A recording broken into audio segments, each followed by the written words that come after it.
ఎదురు చూడని ఇంత హాయిని మరిచిపోదు మనసు.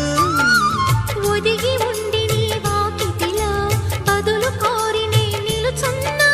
దారి తెలియని చీకటిలో వెలుగు చూసి కాదంటానా. ఊరించి ఇది ఏ మాసం?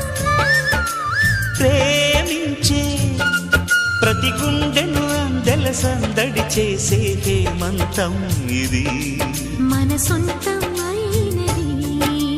కిలకిల నవ్వే కోయిల కోసం వచ్చింది మధుమాసం. మిలమి